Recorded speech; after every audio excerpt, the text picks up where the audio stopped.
Ladies and gentlemen, there is a clear distinction between the actor and the role. It takes a lot of skill to play a role that pushes you out of your comfort zone, because only outside of your comfort zone do you grow as both a person and as an actor. Before I discuss the key clashes in this debate, a few key rebuttals down the bench. So, throughout the round, a lot of what opposition was saying about how them being prominent allows you to set yourself up to be successful, this is merely an illusion of control and is ultimately too much risk for you to take, since the nuance to an acting career is longevity and evolution of roles. Now, leader of opposition takes a very soft stance in the round, telling us that we should actively accept trans identity-centric roles while still taking other roles to avoid getting typecasted, which is a principled concession of two things. Firstly, that accepting only identity-centric roles is a terrible idea because your identity as a trans is tokenized by the industry.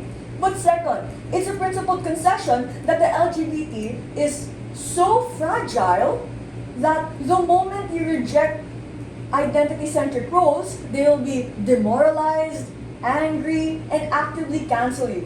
I think opposition is far too detached to the real world in the aspect of the film industry as well as as the very movement they're trying to defend. LO cannot win his clash. But let's talk about the deputy leader of opposition. Firstly, this debate is about the scarcity of roles and the opportunity cost of your time. You can't be in two roles at once. On both sides, there may be other roles, but on opposition, they're more likely to be pushed to keep on taking roles centered on their identity, because in the best case, even if they are successful, their identity, producers, directors, and writers are likely to gravitate towards that, because that's what was shown to be successful. That's why Timothée Chalamet had a chance to be successful in Wonka, because it was outside his comfort zone of weird, aloof, non-responsive roles, which we saw in the past, which initially defined him as a person and as an actor. But second, if the actors keep crying minority and using their minority card, that's actually really bad, because it leads to tokenistic representation that offends real people and creates the typecasts and generalizations my partners told you about. That happens on your side. Yes, the minority card is good, but if you're expected to keep spamming it is the point in which people get desensitized to it and it stops working. You become reduced not to a good actor, no, but a trans individual who is only good at trans-centric roles. The actor who cried minority is a narrative we reject, and that happens and becomes worse on side opposition. But let's take up at their best. Even if they have lobbying power and are able to take on more roles because they have proof of concept in a trans-centric role, is the point at which the industry is less likely to grant them other opportunities. Because why change what has worked or isn't broken? This may be good at best in the short term, but as the industry evolves and the actor gets older, the novelty wears off, and they eventually become typecasts and caricatures of what worked in the past. What may have gotten them to where they are today won't necessarily get them to where they need to be in the future.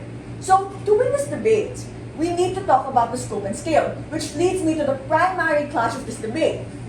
Which side of the house better caters to the interests of the prominent actor in the medium to long run, as opposed to the illusion of success that's created when you take these roles centered on your identity?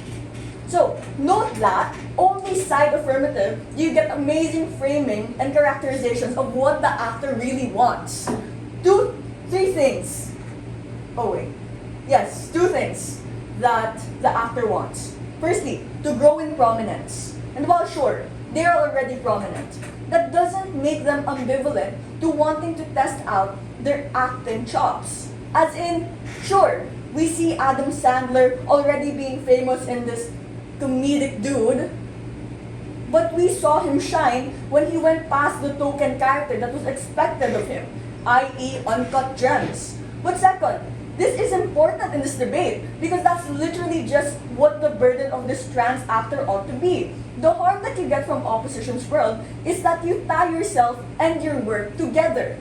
If you really take government at its best, we tell you, if we take opposition at its best, we tell you it's going to be incredibly harmful because when the individual fails, when you fail, it's not your failure as an actor, but it's your failure as an individual who represents the movement. This is the harm of the POI my Prime Minister mentioned. We tell you that you just don't need that. But let's talk about the second interest of the actor, to grow in their own field and occupation.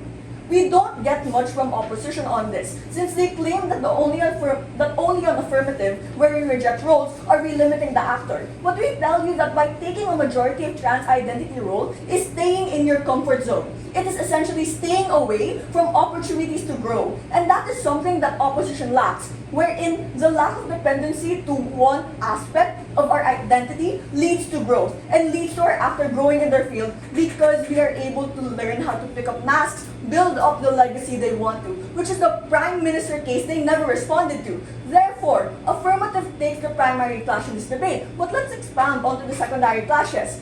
Which side of the house best helps the LGBT movement? Because let's be clear, even if you're famous as an actor, you're probably not going to do all the benefits that UP gives you. We tell you even the most famous actors cannot even do that much. But what you do get from side government is a more grounded impact. We tell you that the movement, just to less vocal you can still support the LGBT movement. We tell you that the benefit you get from our side is you can still support the movement, just to a less vocal extent. And when you disavow these roles, you open it up to new people who are fully capable of doing these roles. So on that clash, we win. So for all those reasons and more, government wins. Thank you.